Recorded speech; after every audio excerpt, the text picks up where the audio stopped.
Papatuloy tayo sa ating pag-aaral, sa ating isa sa confessional,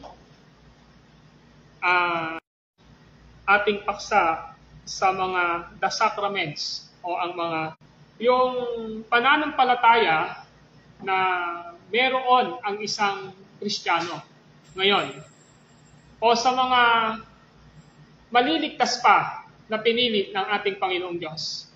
Saan ba nanggagaling yung pananampalatayang iyon? Yung ba yung gawa ng tao? Yung ba yung desisyon ng kanyang sariling kalooban o yung tinatawag na free will? Sinagot po ito. Ang sabi rito, yung pananampalataya daw po na iyon ay nanggagaling sa banal na espiritu. So, ibig sabihin, yung pananampalataya ng isang makasalanan na pinili ng Diyos Ama, hindi ito unang gawa o pagpili ng isang makasalanan. Naaral na natin yan kasi nga, spiritually dead siya, paano sasampalataya siya, di ba? So, ang unang gumawa ay walang iba kundi ang banal na espiritu na siyang gumagawa ng pananampalataya sa ating mga puso. So, yung Holy Spirit, siya yung unang gumagawa to regenerate our hearts o baguhin ang ating puso upang tayo ay bigyan niya ng understanding sa gospel ng ating Panginoong Hesukristo na nilalagay niya sa puso natin. Tapos yung pangalawa, sa paanong paraan ito? Sa pamamagitan ng pangangaral ng Ebanghelyo. Kasi yung pangangaral, ang sabi gano'n ng Romans 10, ay mahalaga sapagkat yung pananampalataya natin ay bunga na paikinig ng Ebanghelyo ng Diyos. So sabi rin, kung walang mangangaral ng Ebanghelyo, walang makakapakinig. So ibig sabihin, yung Ebanghelyong iyon na nakasentro kay Jesus Christ, His death, His burial, His resurrection, yung complete works niya sa cross, yung kanyang tinatawag na dual nature, na siya ay God, na siya ay man, yun yung gospel ng ating Panginoong Hesukristo. Yun yung ipapaunawa sa atin ng banal na espiritu upang sampalatayanan natin. At ngayon, yung ikatlo ron, yun yung tinitingnan natin. Paano natin mas makikita, in tangible way na papakita ng Diyos sa atin yung kanyang biyayang ito, yung kanyang grasyang ito ng pagliligtas sa atin na inirigalo ng banal na espiritu upang sumampalataya tayo.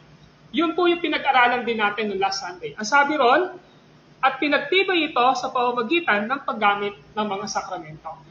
So, ibig sabihin, yung Ebanghelyo ni Kristo, which is yung kanyang kamatayan, bago siya mamatay, yung sacrifices niya, tapos yung kanyang paglibing, tapos yung kanyang pagkabuhay,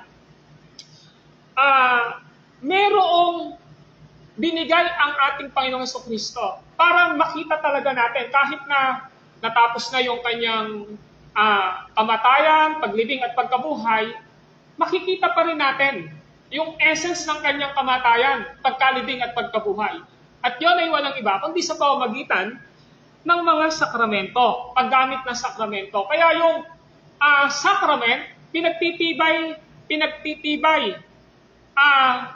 Ito yung dahilan na si Kristo ay totoo na namatay, nilibing na buhay. Kaya yung kamatayan ni Kristo, masigit na pinagtitibay pa ng sakramento na kanyang tinatag.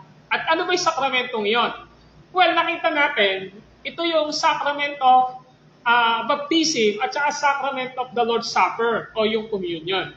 So yun. Kaya ngayong umaga, as we will study itong question and answer 66 up to 68, Lord willing, sana matapos natin ito, may katanungan ngayon. Sa question 66, ano ang kahulugan ng sakramento? So ngayon, pinakikita na ngayon dito, ano ba ang kahulugan ng sakramento? Yung sakramento, ito ay water baptism and Lord's Supper, sa iba, ang tawag nila dito, hindi sacrament, ordinances. Ordinansa, which is yung ordinances na yun yung bautismo, tapos yung iba naman, yun yung communion na tinatawag nila. Ordinansa sa kanila to. Pero sa mga reform po kasi, sa mga Protestant sa nauna sa atin, hindi siya tinawag na ordinansa. Ang tawag po dito, sakramento. Kasi when we say sacrament, ibig sabihin, there is essence doon sa ginagawa natin. Hindi lang tayo basta nagpapabautismo para sabihin natin na sumunod ako kay Kristo. Hindi lang tayo basta nagtitake ng elements of communion, which is the bread and the wine, na sasabihin natin na basta ganun lang yon. Meron siyang essence, meron siyang biblical essence na napakalalim. That's why, tinawag itong sakramento. Ito yung sagot sa question 66. Ang sabi rito, ang sakramento ay banal. So, unang-unang makita natin, the sacrament is holy. Alam natin, kapag sinabing holy, separated from the common things. Ibig sabihin, hiniwalay mula sa pangkaraniwang gamit. Yun yung salitang holy. Ibig sabihin, from the Old Testament, yung holy na salita ay nagsasabi na yung isang bagay sa templo, hindi pwedeng gamitin yun sa iba. Sa Old Testament po kasi, once na pinasok po sa templo, hindi ho pwedeng gamitin yun sa labas. Doon lang ho gagamitin yun. Let's say, sabihin natin, nagpasok ng isang, halimbawa, naglagay ng isang bagay na inuutos ng Lord sa templo, ang ibig sabihin po nun, hindi ho yung pwedeng gamitin sa labas.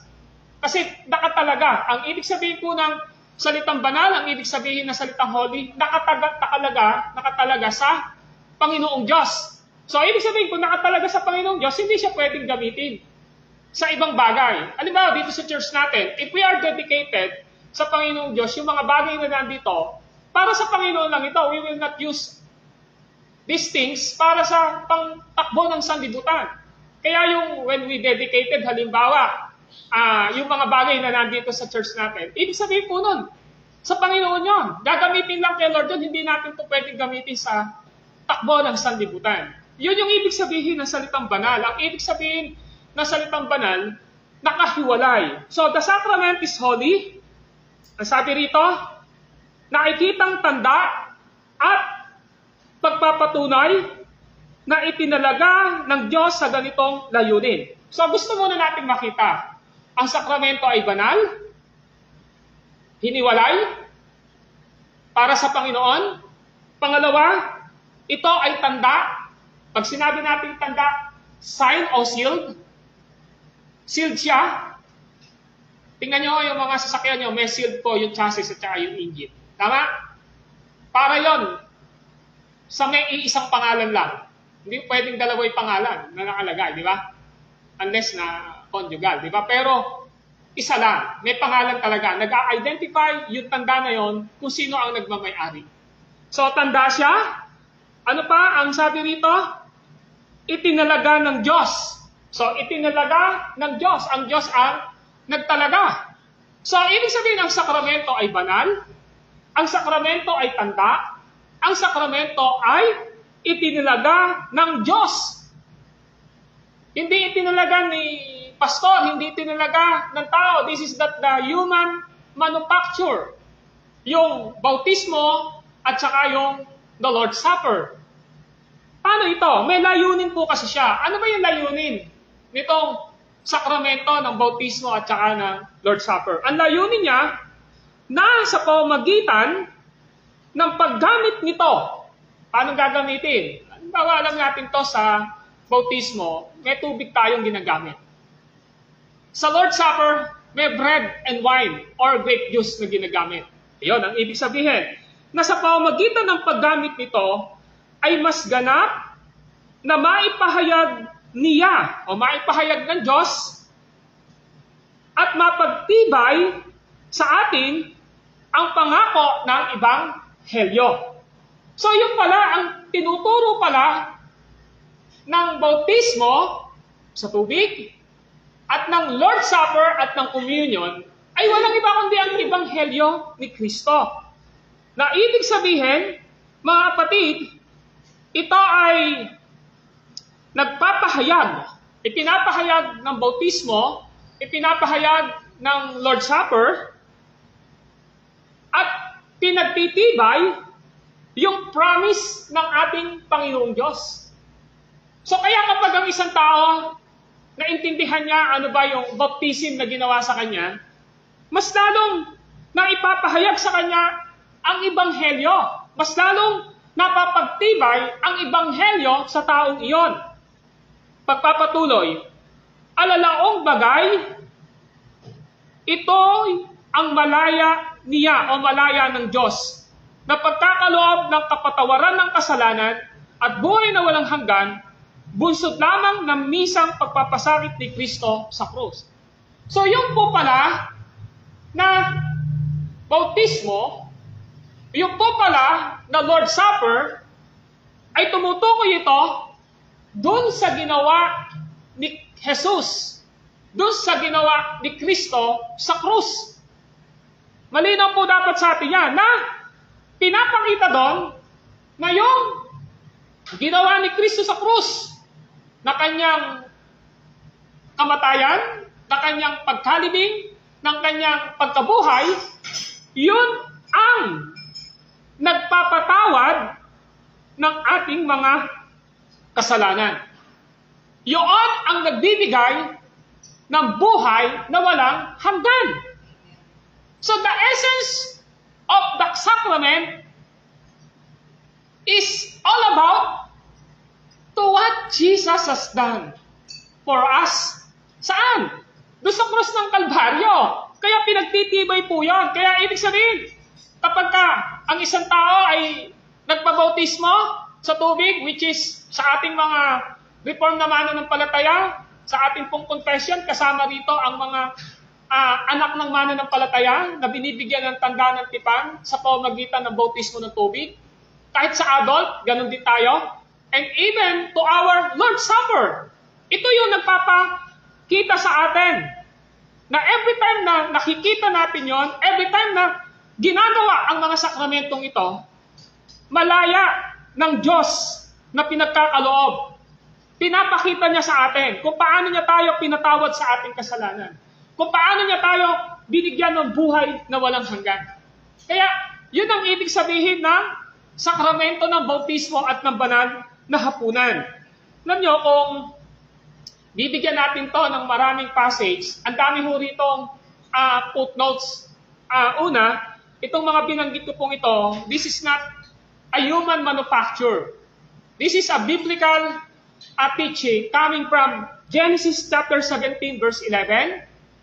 Kung sinusulat niyo po ito, pwede niyo pong basahin ito sa bahay niyo. Genesis 17:11, Roma 4:11, Exodus chapter 12, Leviticus chapter 6 verse 25, Gawa chapter 22 verse 6, Gawa chapter 2 verse 38, Mateo chapter 26 verse 28, and even chapter 28 verses 18 to 20.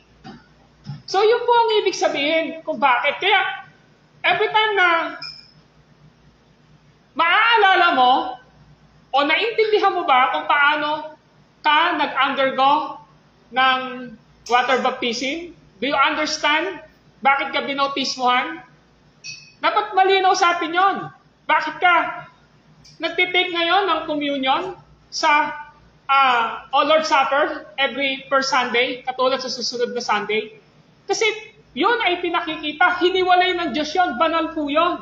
Ibig sabihin po, hindi lang siya banal, kundi ito ay dapat nating maintindihan na nakikitang tanda na nagpapatunay ito kung ano ang ginawa ni Jesus sa atin sa cross ng Kalbaryo. Yung kanyang kamatayan, yung kanyang pagkalibing, yung kanyang pagkabuhay.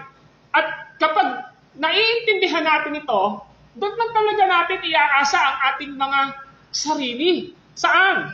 Sa ginawa ni Jesus para malaya niya tayong pagkalooban ng kapatawaran ng kasalanan at buhay na walang hanggan. Dahil lamang ito sa minsan na pagpapakasakit ni Kristo sa krus. So, yun yung sagot po doon. Ano ang kahulugan ng sakramento? Naintindihan po ba natin yon? Kaya nga po, ang sacrament, sa mga matatanda na, dapat malinaw sa kanya, bakit siya binautismuhan, yung adult baptism, bakit siya binautismuhan. Dapat malinaw sa'yo na yon ay tanda at selyo na ikaw ay tinubos ni Kristo sa krus para bigyan ng buhay na walang hanggan. Sa atin, kasi po, kasama sa ating confession na pinaiintindi sa atin, na ang bautismo po sa tubig ay selyo at tanda ng paghirang ng Diyos Ama sa atin. Hindi lang po yun, kundi selyo din po ito ng pagtutubos ni Kristo sa atin. At selyo din po ito at tanda na ang Holy Spirit ay sumasa atin at tinandaan tayo ng Holy Spirit. Tama niyo? Tapos yung bautism po na yon, ano po yung prerequisite po yon? Ibig sabihin, ano po yon? Mahalaga po yon na yun yung nauna kung bakit tayo nagtitake ng communion dito. Kaya nga, sa totoo lang, yung communion po o yung Lord's Supper na ginagawa natin, this is not for unbelievers. This is for the believer. Kaya nga naiintindihan natin, every time na gumagawa tayo ng sakramento ng Lord's Supper, kahit na tayo, mananampalataya na, pinapacheck pa rin sa atin yung sarili natin. Kasi kung hindi natin i-check yung sarili natin, na alam natin na namuhay tayo ng hindi ayon sa kalooban ng Panginoon, and then suddenly, nag-take tayo ng communion, there is a judgment of God. Ano yung hatol ng Diyos sa'yo doon? Meron pong consequence po sa buhay natin yon. Because hindi lang ho tayo nag-take ng communion, ng Lord's Supper, yung dalawang elementong iyon, dahil gusto lang natin. Kundi dahil ito yung gusto ng Diyos. Kaya nga, sinasabi natin dito sa atin, ako ang isang Kristiyano, nasa bylaws natin yon, mananampalataya. 2 linggo na siya na hindi umaten. Tapos 3 linggo, umaten siya, natapat siya ng nagkaroon tayo ng Lord's Supper. Tapos, merong Lord's Supper, magte-take siya. Sa atin, mas maganda na sabihin natin, na wag na muna siya mag-take ng communion. Bakit? Kasi sabi doon, ang sino mang hindi pinapahalagahan ang katawan ni Kristo. Eh alam natin, not only the body of Christ literally o symbolically, but the body of Christ is His church. Diba? Kaya nga, yun yung sinasabi natin, na dapat every time na we will take and partake the Lord's Supper, the element of the Lord's Supper, malinaw dapat ito, na hindi dapat nagtitake ng communion. Kung ang isang tao nagpabaya sa kanyang spiritual na aspeto ng commitment niya sa pananambahan niya sa ating Panginoong Diyos. Or else, namumuhay po ng public sin, hindi ho dapat pinahihintulutan. Ako nyo?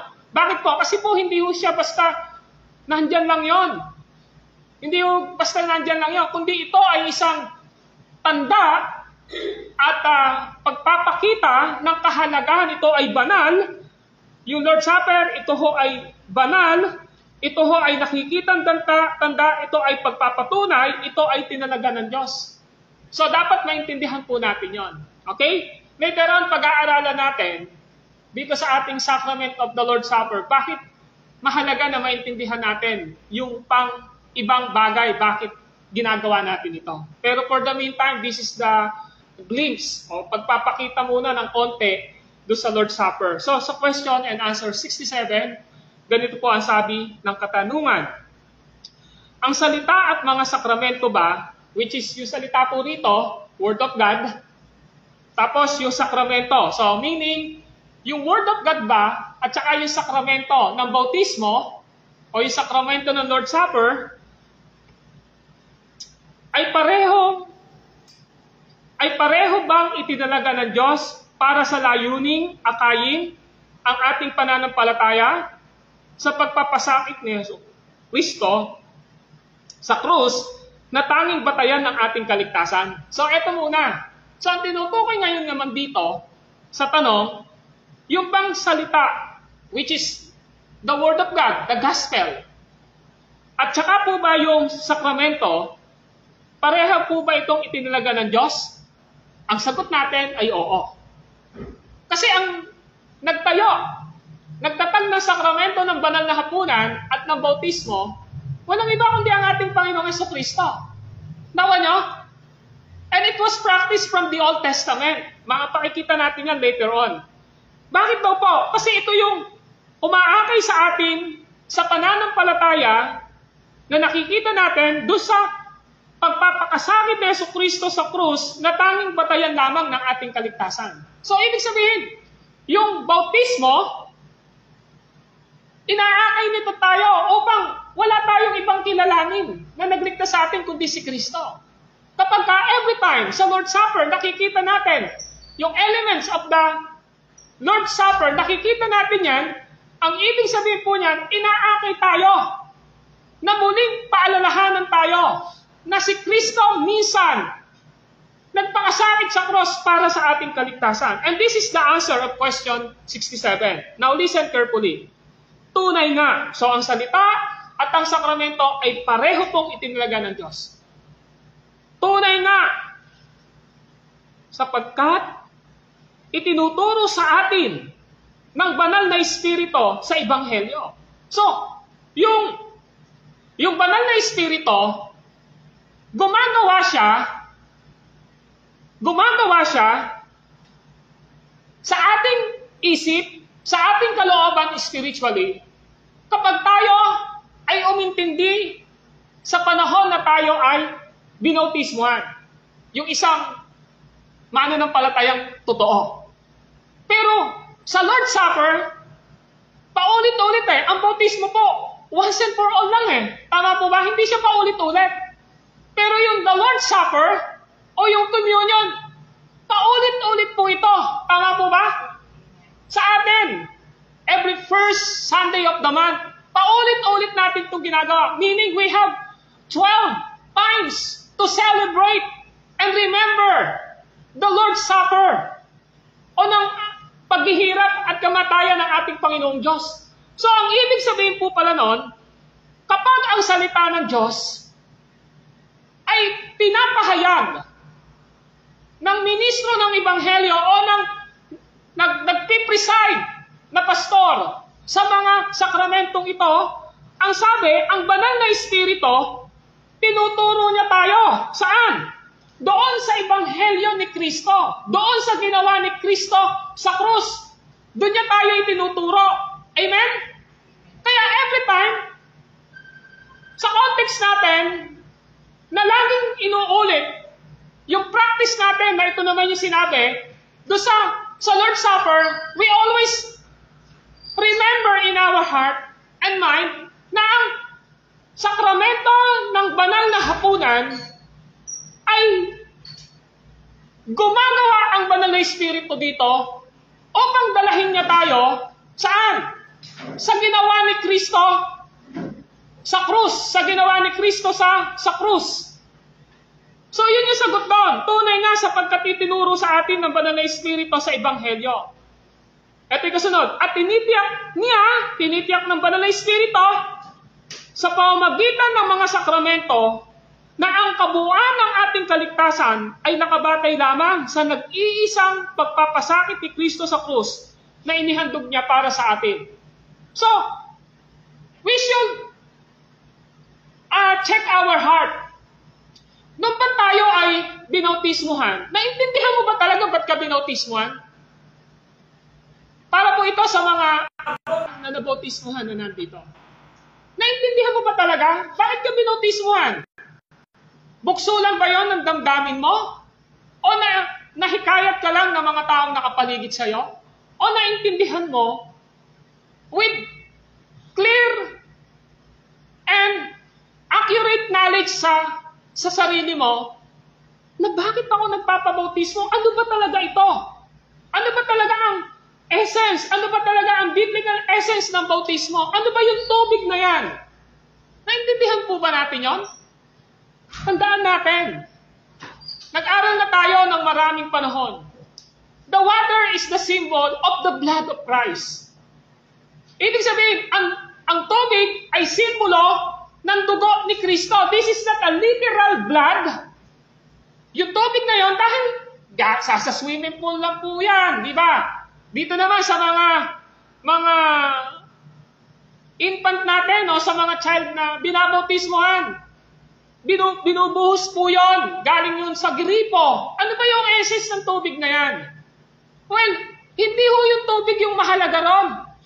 Ang mahalaga ron ay yung salita ng Diyos na binabanggit habang yung tubig ay binubuhos sa bata o ikaw ay binabautismuhan. Na pinapakita na ang tubig na yon, tinuturo ng tubig na yon, ay walang iba kundi ang ginawa ni Kristo sa atin sa krus ng Kalbaryo. Tumigis ang kanyang dugo sa krus. Bumuhos ang kanyang dugo. Because the blood cleanse us and redeem us sa kasalanan natin. In the context of the Old Testament, malinaw na kung wala ng pagbububo ng dugo, walang pagliligtas. Mahalaga na naintindihan natin ito, na ang tinuturo ng bautismo, ang tinuturo ng tubig, every time na nare-remind tayo dapat ngayon, yun ang dugo ni Kristo na tumikis sa cross. Na pinapakita, when you are baptized to the Father, ibig sabihin, pinapakita yon. Sineselyohan ka na hinirang ka ng Diyos Ama. Kapag sinabing sa pangalan ni Jesus, pinapakita doon yun yung sentro ng bautismo na yon na si Jesus. Sa pamamagitan ng dugo, tinubos ka niya dahil pinili ka ng Ama. At pinapakita doon sa pamamagitan ng bautismo sa banal na Espiritu, pinakikita doon, sineselyohan ka ng banal na Espiritu. Mula nang iniligtas ka hanggang sa huling hininga ng buhay mo, may assurance ka ng salvation. Yun yung tinuturo ng bautismo. Naintindihan niyo po ba yun nang ginawa ito sa inyo? Maaaring meron pa sa atin dito na hindi nababautismuhan. Dapat yan yung intindihin natin. And this is the privilege na inuutos ng Panginoong Diyos that those who confess and receive Jesus Christ as their Lord and Savior, dapat po maranasan niya ang bautismo sa tubig. Amen? Yun yung gusto ipakita ron. So, in the essence of the Lord's Supper, malinaw po na yung nakikita natin dito na grape juice, yung nakikita natin dito na bread, in a sense, walang sense yun eh. Pero every time na binabanggit ng ministro ng Ebanghelyo, quoted coming from the Word of God o siniti, galing sa salita ng Panginoong Diyos, ang katawang ito ay simbolo ng katawan ni Jesus na nabayubay sa krus ng Kalbaryo para tubusin tayo. Nagiging, ano po yun? Nagiging isang kahalagahan ng tanda na nakikita natin, na nalalasahan natin kung paano ni Jesus inalay ang kanyang katawan sa cross, kung paano siya binugbog, kung paano siya naghirap. Kaya hindi ho porke nakikita natin dito, yung bread na yon, walang essence yun. Nagkakaroon po yun ng spiritual essence when the pastor declared that this is the symbol of the body of Christ. Mahalaga po yun. Kaya nga, hindi natin dapat muna pinagtitake ang unbelievers. Hindi natin dapat pinagtitake ang hindi pa nababaptize na mananampalataya. Dapat yung mga nagpapabaya sa kanilang spiritual life, malinaw din po yun sa 1 Corinthians chapter 11 na hindi dumadalo unless kapatid natin na dumadalo naman, wala nga dito dahil may trabaho, pero dumadalo naman siya consistent doon sa kapwa nating mananampalataya. No problem po yun. Pero yung Kristiyano na nagsasabi na member sa church, pero hindi siya nagpapatuloy ng pagsamba sa Panginoon, 2 linggo na, 3 linggo, 1 buwan nang di dumadalo, we should be careful sa kanila. Dahil ang sabi ng Panginoon, may hatol na mangyayari sa kanila. Kaya nga malinaw to eh. This is our practice from the past years ng buhay natin, ng church na ito. Dapat patuloy natin itong bantayan, patuloy natin itong implement. Kesa hayaan natin na mag-take ng communion ang isang kapatid natin, kala niya tama yun, pero meron palang hindi magandang implikasyon sa buhay niya yon. Sa atin, sa context natin dito, kapag ang member o ang church natin hindi po umattend ng 2 Sunday na sunod-sunod, kapag nataon sa 3rd Sunday na siya po ay nandito at nagko-communion tayo, hindi ho natin siya dapat pag-communionin. Bakit? Ang sabi ng Biblia, ang sino man hindi pinapahalagahan ang katawan ni Kristo ay nagkakasala sa Panginoon. Ano ba yung katawan ni Kristo? This is not a literal body of Jesus Christ na nandito sa communion, kundi yung kanyang church. na pinababayaan mo ang spiritual life mo. Ako yung punto rito, yun yung malinaw dito. At pinapakita ng wine o ng grape juice na ito ay ang dugo ni Jesus na tumikis sa cross ng Kalbaryo. Kaya sinasabi natin, tunay nga sapagkat tinuturo sa atin ng banal na Espiritu sa Ebanghelyo at tinitiyak ng banal na Espiritu sa pamamagitan ng mga sakramento na ang kabuuan ng ating kaligtasan ay nakabatay lamang sa nag-iisang pagpapasakit ni Kristo sa krus na inihandog niya para sa atin.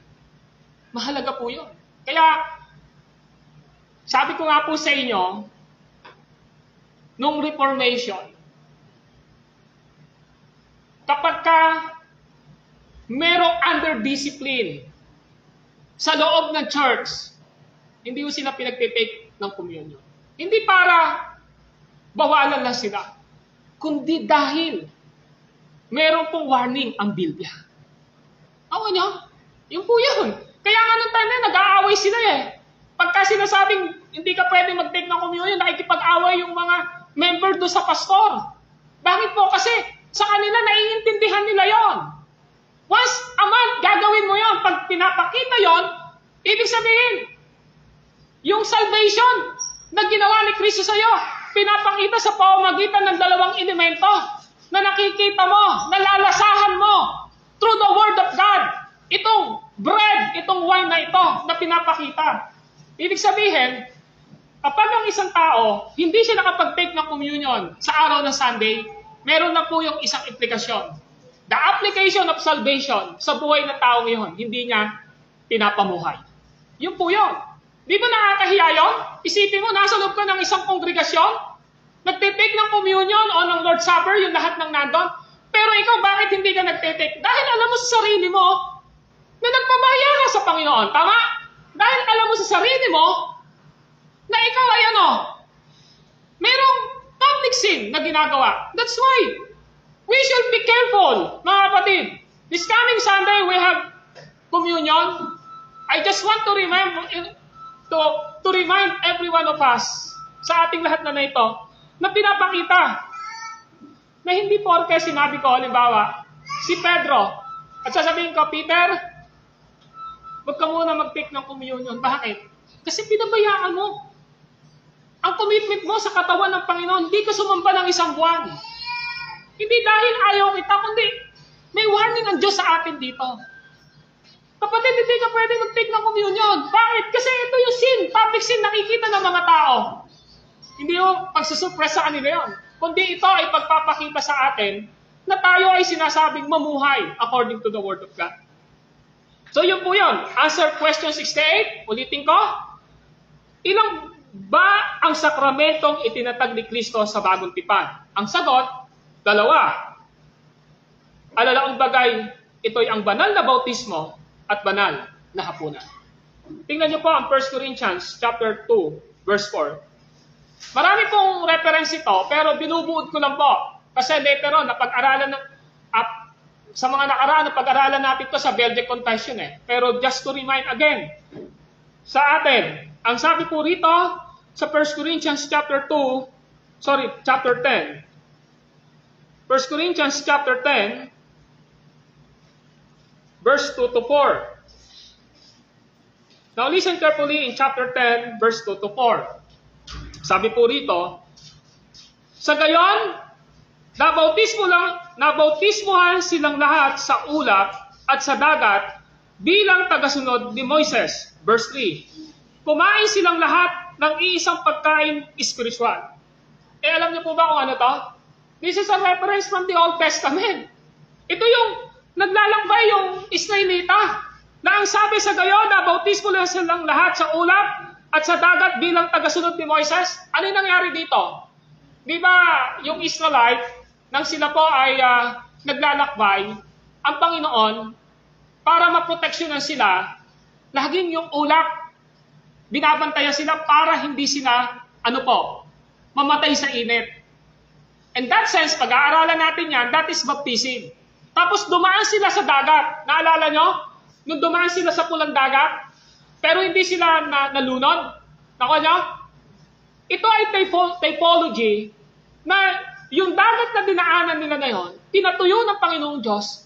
Nung dumaan sila doon, they were baptized in the water na sinasabi doon na yung tubig ang nagligtas sa kanila. Bakit? Kasi kung nung nandun na sila, naglalakad sila, habang hinahabol sila ng tropa ni Paraon, unti-unti naman binabalik yung yung tubig na nalulunod yung tao. Tama po ba? So in that sense, water baptism give us glimpse o parang pintuan na makita natin na ang water ay simbolo ng pagliligtas ng Diyos, pero simbolo din ng kamatayan. Bakit? Israelita, naligtas sila. Pero yung mga Paraon na hindi totoong ligtas, kasama ng Paraon, yung mga tropa niya, nangamatay lahat sa pamamagitan din ng tubig. The same din po yan in the time of Noah. Naligtas sila Noah sa pamamagitan ng tubig. Pero namatay ang lahat sa pamamagitan din ng tubig. Now, yun ang sinasabi. And in verse 3, kumain sila lahat ng iisang pagkain spiritual. So ano yung pagkain ito? Of course, alam natin, this is a manna. Malinaw po na pinapakita sa atin dito, mga kapatid, sa ating pag-aaral, dito sa 1 Corinthians chapter 10, verse 2 to 4, alam natin, in 1 Corinthians chapter 11, tinalakay doon yung Lord's Supper, di ba? In the book of the Gospels, tinalakay din po doon ang Lord's Supper o yung communion. Yung water baptism, alam natin, in the book of the Gospel, sinabi yan. Malinaw na pinakita yan. Baptismuhan niyo sila sa pangalan ng Ama, ng Anak, at ng Espiritu Santo.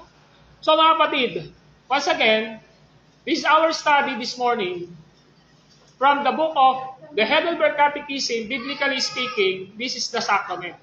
Ito ang kahulugan. Sorry po sa mga nahuli, sapagkat hindi nyo naintindihan yung mga unang binanggit. Kaya kung kayo po ay mag-iisip na bakit ganon, tandaan nyo po, hindi nyo nakuha ang buong konteksto.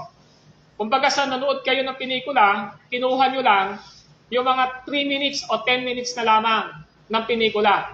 Kaya hindi ko kayo pwedeng mag-conclude bakit yun yung pinag-aaralan. Kapag nanonood tayo ng TV, ang gusto natin, buong series na yon mapanood natin. Diba? That's why I always encouraging to every one of you na sana po dumalo tayo ng Sunday School. Our Sunday School is 9 a.m. Amen? Amen po ba? 9 a.m. po. Sana bigyan niyo ho ng panahon ang pagdalo ninyo sa Sunday School. Dahil this is the Lord's Day, para po sa Panginoong lahat ito. Pupunta lang din naman po kayo dito sa church, wag na po kayo magpahuli. Pumunta na po kayo ng mas maaga, masulit na sulit ang binigay niyong oras sa pagsamba sa Panginoon. Amen? Ganon din po sa araw ng, mamaya sa pagsamba natin. Sana wala nang darating ng 10:30. Minsan darating, tapos na yung pantahan, minsan kalahati na yung. So dapat maintindihan natin na ang lahat ng ito, we are doing all of this for the glory of God. Amen? Hindi ho tayo ang masusunod sa oras na tinakda natin dito. Ang nasusunod dito ay ang church. Tama po ba? Hindi po kayo ang masusunod, kaya hindi ho namin kayo hihintayin. Kahit na pag sinabi namin alas 9, magbibigay kami ng grace period, 9:10, pagka dumating na po yun, talaga hong mag-uumpisa na, even in our worship. Hindi ho ang church ang mag-a-adjust sa atin. Kasi tayo yung church. Dapat tayo ho ang nag-a-abide sa napag-usapan nating oras sa pagsamba. Tandaan nyo, ang pagsamba, hindi lang po yung kumakanta tayo rito ng alas 10. Ang pagsamba, kasama po ang alas 9 na Sunday School po natin. This is the Lord's Day. Amen? Just to remind po. Sa lahat po ng nakakaintindi, magsabi ng Amen. Okay. So sa susunod po, lahat po ng nagsasabi na sa susunod na Sunday, a-attend na ako ng Sunday School, magsabi po ng Amen. Amen. Okay, narinig po ni Lord yan. Sana po, maintindihan natin ito. Let us pray. Lord, maraming salamat sa mga salita nyo na aming natanggap at ng aming mga narinig. Hindi lang po basta ito salita na inimbento ng sino man sa amin. Kundi ito ay salita na nagmula sa inyo. Huwag po naming isipin na mas marunong pa kami sa inyo. Dahil kami ay mga nilalang nyo lamang at kami ay inyong mga tinubos, kung kaya't kung nasa amin ang banal na Espiritu, wala po kaming agam-agam na hindi namin masusunod ang lahat ng aming napag-aralan. Salamat sapagkat pinalalahanan niyo kami minsan pa kung kanino nanggaling ang aming kaligtasan. Kung sino ang tumubos sa aming kasalanan upang hindi po kami mag-suffer sa walang hanggang paghihirap sa apoy ng impyerno. Upang nasa ganon, Panginoong Diyos, dito pa lang sa lupa, lumaya na kami sa anumang kasalanan. At upang nasa ganon, dito pa lamang po sa lupa, ay meron na kaming katiyakan ng buhay na walang hanggan. Wala pong iba na pinagmulan ang kaligtasan namin, kundi si Jesucristo na namatay doon sa cross ng Kalbaryo, umako ng lahat ng aming sala. Naranasan ang malaimpyernong paghihirap doon sa cross, alang-alang sa amin. Na sa ganon, hindi na rin po namin maranasan ang paghihirap ng kaluluwa at katawan namin sa apoy at sa walang hanggang apoy ng paghihirap sa lawang apoy na asupre dahil kay Kristo. Panginoon, salamat sapagkat kumikilala kami na Jesus Christ is God and man na aming pinapanampalatayanan. Siya ang nagkukontrol dapat ng buhay namin. Siya dapat ang nasusunod sa buhay namin.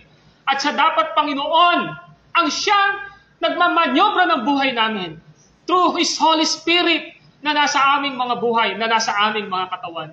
Kaya Lord, ang dalangin ko po, maunawaan namin na yung mga sakramento na tinuturo dito, ang sakramento ng bautismo at ang sakramento ng banal na hapunan, ay wala po itong tinuturo, kundi si Kristo lamang.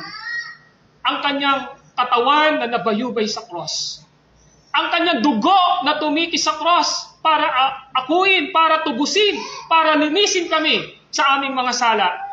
Kaya Lord, ang aking dalangin, paalalahanan niyo po kami. Nung nabautismohan kami, paalala niyo sa amin na si Jesus ang nagligtas sa amin. Kapag kami ay nagpapartake o nakikisalamuha sa pagdaraos ng banal na hapunan at habang nalalasahan ang pagkain ng tinapay at pag-inom sa saro ng paghihirap ni Kristo sa pamamagitan ng wine or ng grape juice, ay maalala namin kung paano si Jesus nag-alay ng kanyang buhay sa cross ng Kalbaryo. Kung gayon, hahayaan namin na ang banal mong Espiritu ang maglagay sa amin mga puso ng katiyakan na we have eternal life. We have assurance of eternal life dahil kay Jesucristo. At ang banal na Espiritu ang maglagay sa aming puso ng pamumunga ng banal na pamumuhay na nakasentro sa Ebanghelyo ni Jesus sa amin. Kung kami ay may pananampalataya kay Kristo, nang kamatay na kaming kasama ni Kristo sa krus, nabuhay na muli dahil nabuhay si Kristo para sa amin. Help us, Lord, na ito namin ang aming mga paningin kay Kristo Jesus lamang, na siyang may akda at nagpapasakdal ng aming pananampalataya. This is our prayer. In Christ's name, amen and amen. Okay, off na po. Okay, so we have a 5 minutes break.